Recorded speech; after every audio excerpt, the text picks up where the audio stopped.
వైసీపీకి రాజీనామా చేసిన పార్టీ ఎమ్మెల్సీల వ్యవహారం ఇవాళ కొలిక్కొచ్చే అవకాశం ఉన్నట్లు తెలుస్తోంది. వైసీపీకి రాజీనామా చేసిన ఎమ్మెల్సీలు ఇవాళ మండలి చైర్మన్ ముందు విచారణకు హాజరు కానున్నారు.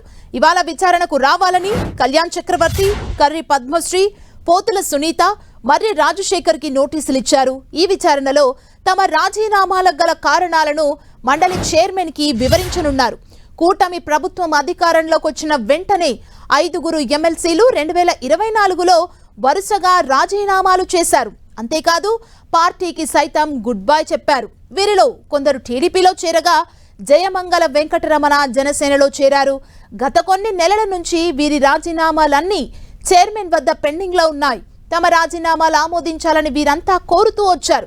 తమ రాజీనామాలను ఆమోదించాలని వారు మండలిలోనూ చైర్మన్ కి విజ్ఞప్తి చేశారు. వీరిని విచారించేందుకు స్పీకర్ నోటీసులు జారీ చేశారు.